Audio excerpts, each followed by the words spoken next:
Una de mis autoras favoritas es sin lugar a dudas la colombiana Pilar Quintana, desde que leí la maravillosa novela La Perra, que yo no dejo de recomendarles. Como saben, Pilar ganó este año el prestigioso premio Alfaguara de novela con la notable Los Abismos, una novela que ya se puede encontrar en Lima gracias a Alfaguara y a Penguin Random House. Es una notable novela que gira en torno a la maternidad, pero no a la maternidad desde el lado idílico, sino sobre aquello que no se suele decir sobre ella. Y también sobre otro tema del cual no se suele hablar mucho, que es la depresión. Una cautivante novela sobre la que conversé con Pilar hace unos días y quiero compartir con ustedes dicha conversación. Pero antes, quiero recordarles, sigamos leyendo. Las librerías vienen funcionando de modo delivery, pero también de manera presencial. Y si quieren ir a una librería, yo les recomiendo la estupenda librería El Virrey, en la que serán atendidos además por la entrañable y emblemática gata Tilsa. Pero también la pueden encontrar en sus páginas web y en sus redes sociales como Facebook e Instagram. Ahora sí, sin más preámbulos, lo dejo con la entrevista a Pilar Quintana, aquí en Letra Capital.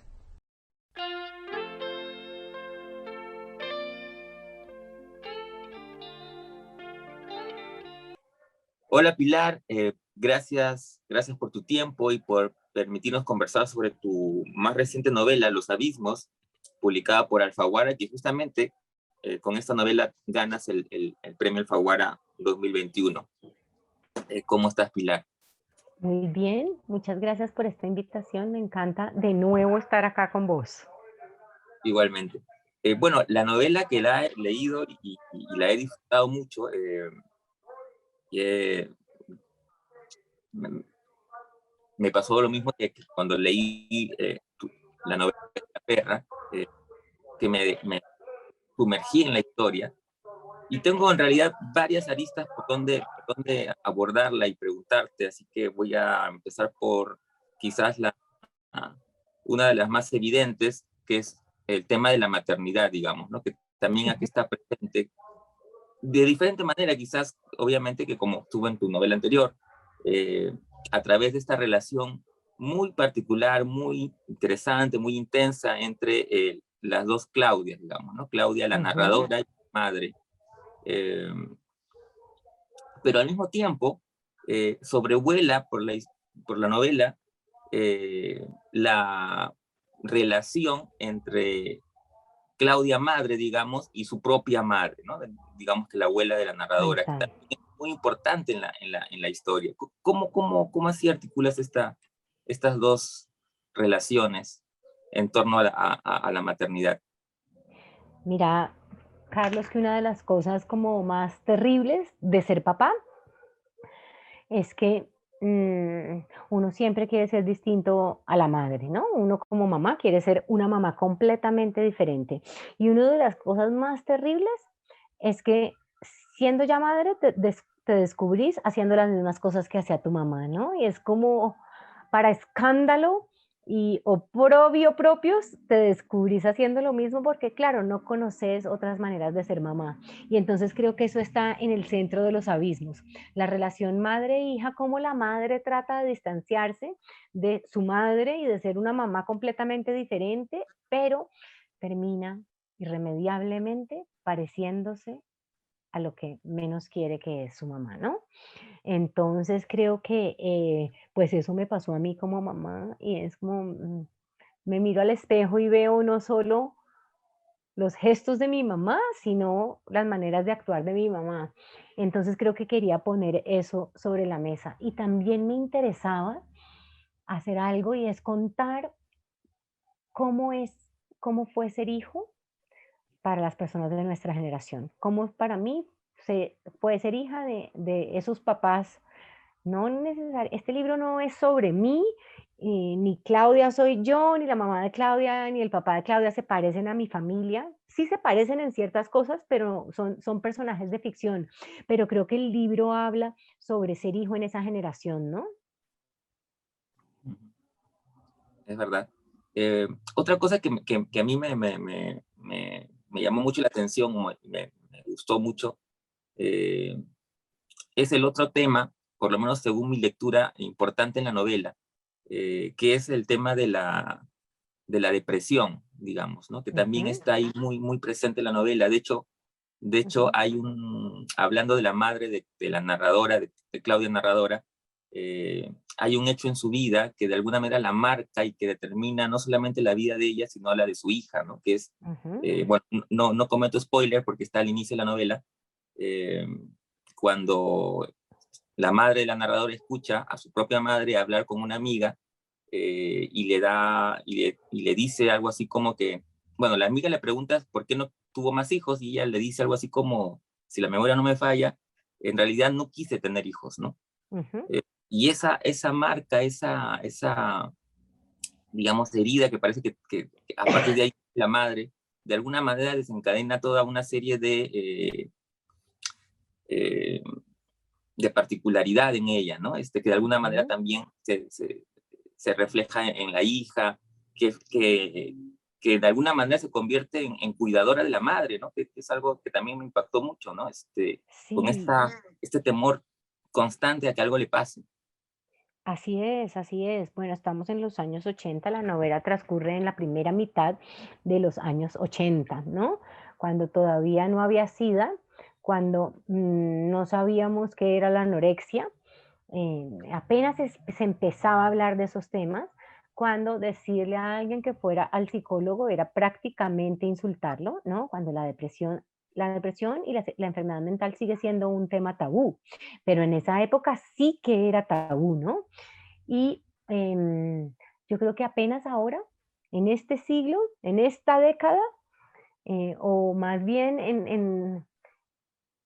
en la segunda década del 2010, digamos, estamos empezando a nombrar la maternidad por lo que es. Creo que antes de eso estaba muy mal visto que una mujer hablara negativamente o de los temas desafiantes, difíciles de la maternidad, ¿no? La maternidad estaba idealizada y entonces se hablaba de la maternidad como la realización de la mujer y lo mejor que le puede pasar. Pero pues en la práctica la maternidad siempre es difícil, tiene oscuridades, tiene complejidades de las que es, a- en cierta medida resulta muy difícil nombrarlas porque la mujer que las nombra es catalogada de, ¿cómo se le ocurre decir eso? O de una mala madre directamente, ¿no?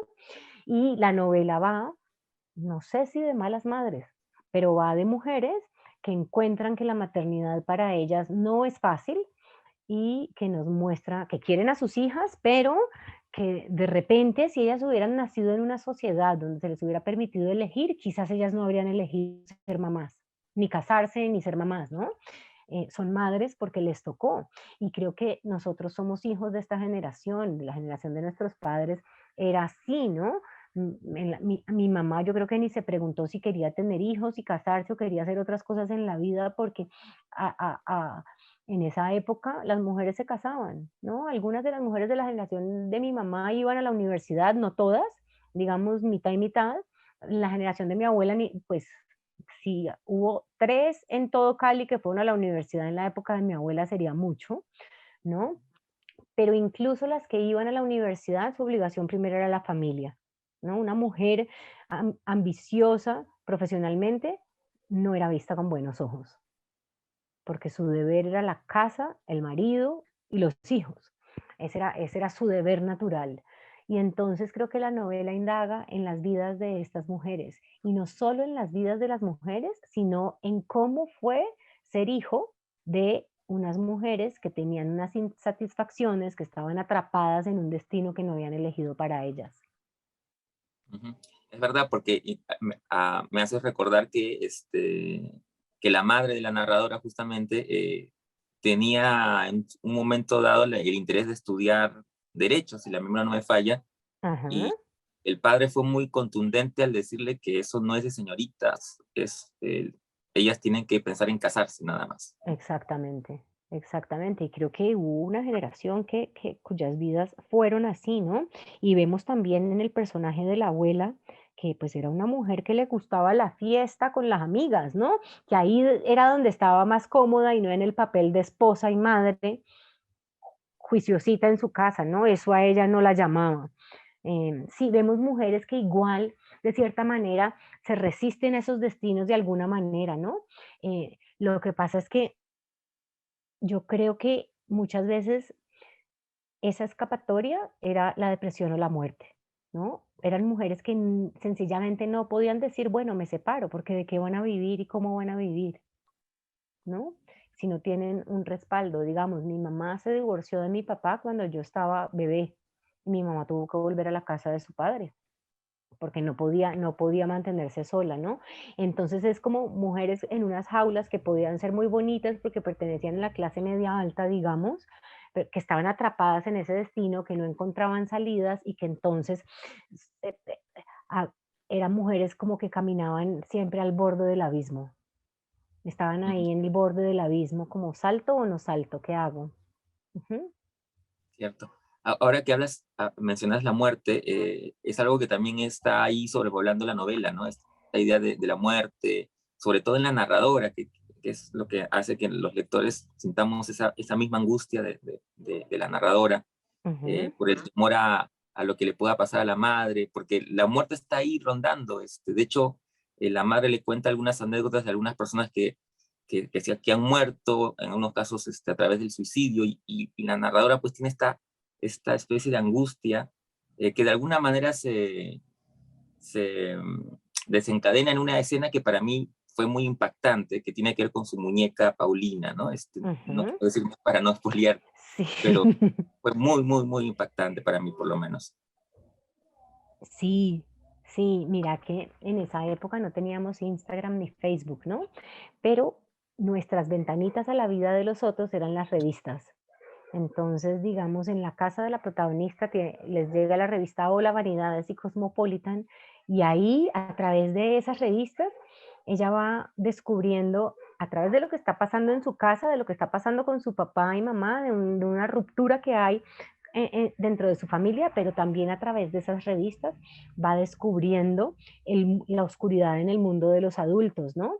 Y que es algo que a mí me impresiona mucho porque yo creo que en gran parte de mi formación estaban esas revistas, ¿no? Que nos mostraban unas fotos de unas mujeres muy glamurosas, princesas, cantantes, modelos, que de repente las veías en la tapa de la revista con las joyas, con un vestido largo de fiesta, magníficas.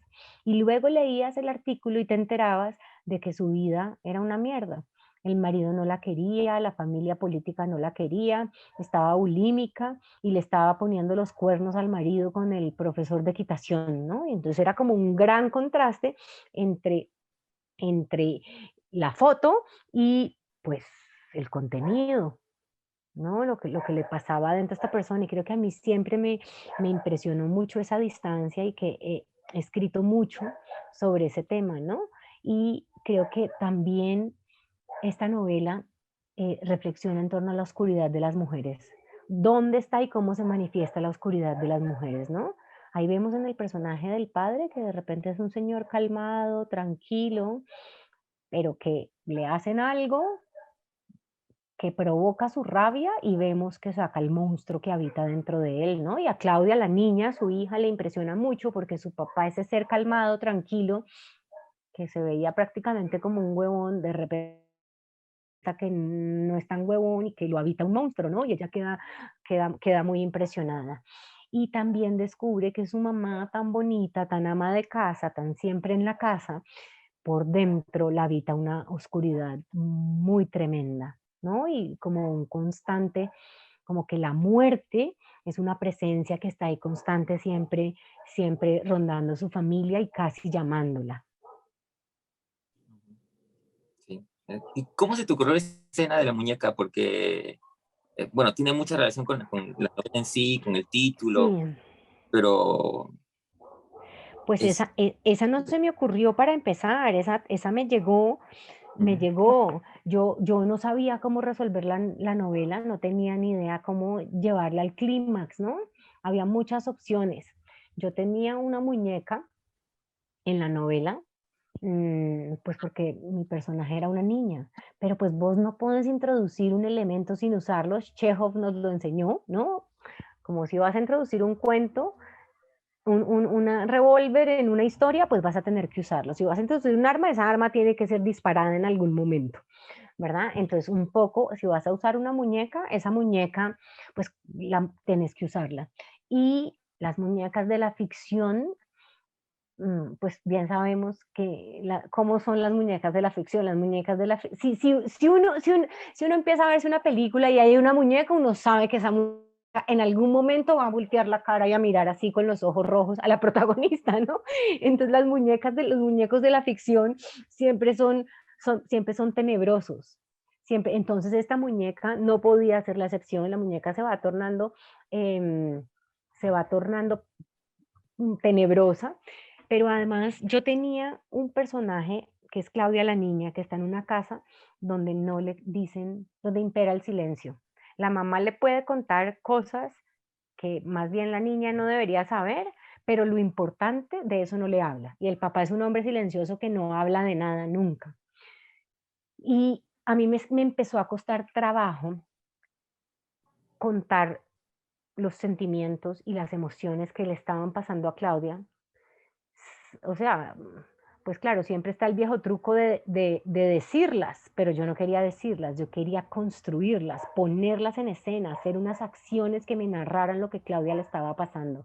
Y la muñeca empezó a parecerme un elemento que me ayudaba a eso, ¿no? Digamos, los papás están peleados y la mesa del comedor siempre es incómoda y Claudia siempre está como en una mesa de ping-pong llevándole un mensaje del uno al otro porque no se hablan.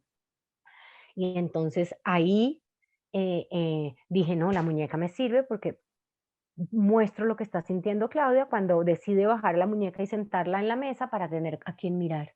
No, no a esta gente que está peleándose, sino tener a alguien con quien dialogar, ¿no? Tener una cómplice, alguien que la acompaña. Y luego Claudia da gritos de auxilio a lo largo de la novela y nadie la escucha. Y ella tiene que sacrificar lo que más quiere para que por fin sus papás digan, ¡ah! Algo le está pasando a nuestra hija. ¿Verdad? Eh, Justamente ahora que mencionas eso de no decir las cosas y que de alguna manera construirla a partir de acciones, Ujú. me hace pensar en otra de las cosas que a mí me gustó de la novela, y que en realidad me gusta mucho de tu narrativa, que es este manejo de la atmósfera que logras en tus novelas, eh, que hace que uno como lector de alguna manera sienta, en este caso, por ejemplo, la angustia de la niña, ¿no? Ujú. ¿Cómo es el proceso? ¿Cómo es en tu caso el proceso de lograr eso? Eh, ¿Y cómo plasmaste la novela? Eh, digamos, ¿tenías una idea más o menos articulada, con una especie de esquema, de plan, o fue más instintivo? ¿Cómo fue en este caso? Yo siempre tengo un plan y en este caso el plan se fue a la mierda y escribí otra cosa completamente diferente y en medio de la escritura me tocó parar y construir el plan porque no puedo existir sin plan. O sea, yo tengo un plan para la lista de acciones que voy a hacer durante el día de trabajo, la lista de acciones que va a hacer el personaje en la novela, no la lista de mercado, todos son listas y entonces no funciona mi vida sin listas, entonces me tocó, pero el plan primero no me funciona, ¿no? Hay algo que yo cada vez encuentro mi lugar como narradora mejor ahí y es lo siguiente, yo oigo muchas veces decir a los escritores que desprecian la trama, que la trama no es importante, que eso ahí no se juegan ellos. Y yo me maravillo porque para mí la trama lo es todo, ¿verdad? Y no la trama como juego, ¿no? No la trama como juego, sino que la trama contiene todo. Y yo pongo todo al servicio de narrar la historia que quiero contar, ¿no? Al servicio de la historia. El lenguaje está al servicio de la historia. Las descripciones están al servicio de la historia. Las acciones narrativas están al servicio de lo que necesito contar en la historia, ¿no? Yo no quiero que el lenguaje sea protagonista, porque yo quiero que el lector viva en mi novela como uno vive en un lugar en la vida real, ¿no? A mí me encanta cuando la ficción hace eso por mí, cuando estoy leyendo o viendo una película y se me olvida que el mundo existe y estoy muerta de miedo viéndome esta película tan miedosa, o cuando estoy en un libro y desaparece la pandemia y estoy viviendo en los años 80 en un mundo que tiene otros colores y otras sensaciones. Para mí, por eso escribo y por eso leo, ¿no? Porque quiero escapar del mundo real e irme a vivir a otro. Entonces, para mí es muy importante crear que la novela, yo desaparecer, que yo, la escritora, desaparezca y quede la historia, ¿no? Y poner todo al servicio de eso, ¿no? Entonces, a mí me preocupa mucho la atmósfera, me preocupa mucho el universo narrativo y me preocupa mucho, digamos, si mi personaje está triste, no yo decir el personaje está triste, sino construir esa tristeza de tal manera que el lector sienta esa tristeza, que la viva con el personaje. Ujú. Exactamente, bueno, y lo logras perfectamente, ¿no? Ay, Eh, gracias. Pues me esfuerzo mucho, eso, ahí pongo todo mi esfuerzo y me demoro años haciendo los libros hasta poder lograr eso, porque siempre, Carlos, es más fácil decirlo que mostrarlo. Ujú, exactamente, exactamente.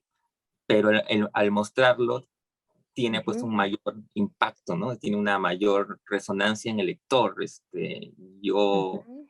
terminé el libro angustiado, Me eh, encanta. O sea, esto es horrible decirlo, porque ¿cómo va a decir uno que está contento de que alguien se angustie? Pero bueno, era ficción, ¿no? Eso buscamos, eso buscamos.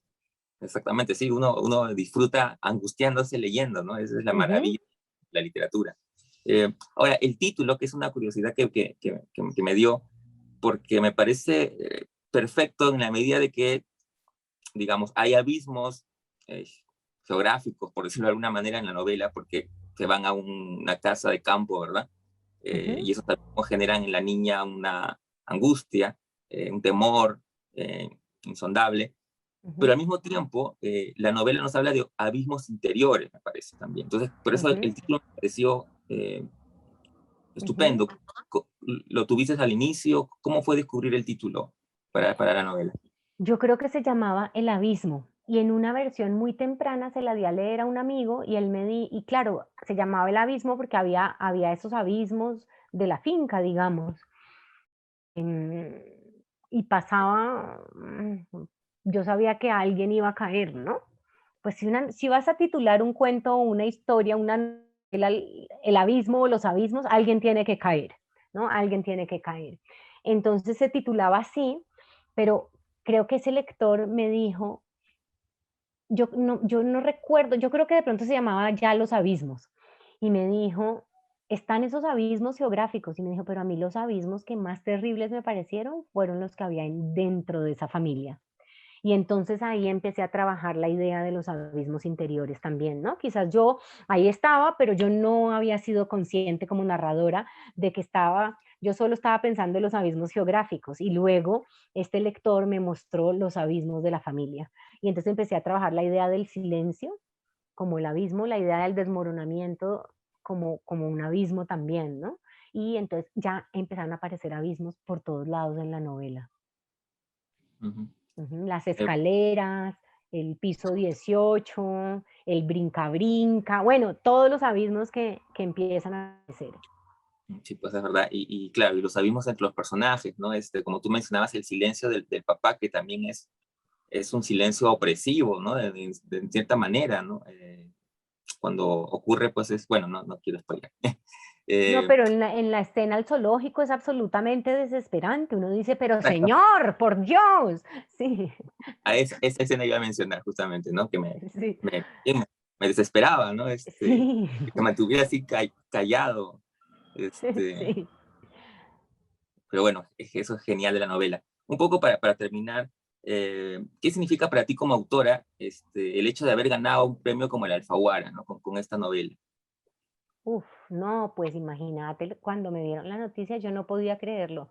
Estuve meses diciendo, preguntándome y preguntándole a mi marido y preguntándole a la editorial que si hiciera verdad, ¿no? Pero literalmente, Carlos, no es una pose, ¿verdad? Yo decía, esto me pasó. Yo en los primeros días pensaba que era una broma y que en algún momento me iban a decir como sonríe, que estás en cámara escondida. Yo les decía decir, es la broma más cruel que me han hecho jamás, no me hagan esto. ¿no? Porque a mí pues me parecía que era algo muy lejano, que se lo ganaban unos grandes escritores no, una cosa así que me parecía que era algo muy importante. Entonces, es eso. Segundo, fue también, uy, duro también porque es como, o sea, la vida cambia absolutamente, ¿no? Este año yo no he sido dueña de mi tiempo, sino que estoy al servicio de los abismos. Y a mí me gusta ir, pero de vez en cuando. Yo vivo en pijama en mi casa encerrada porque soy escritora y eso es lo que me gusta. Y salgo a correr y de vez en cuando, cuando no existía el COVID, salía a una fiesta, ¿no? Ahora todo el mundo está en pijama en la casa por el COVID, ¿no? Todo el día. Y entonces he vivido el premio Alfaguara así, pero en Zoom, ¿no? Y con mucha gente alrededor en el Zoom, ¿no? Entonces ha sido bastante raro también. Ujú. Y algo rarísimo es que me reconocen, no sé, voy a un restaurante y la gente se acerca a decirme, oye, tú eres Pilar Quintana. Y yo, o sea, mi esposo y yo nos miramos y nos reímos porque a un escritor esto ni lo espera ni le pasa y yo soy como, no puede ser, ahora me toca comportarme siempre bien, en todo momento, ¿no? Claro.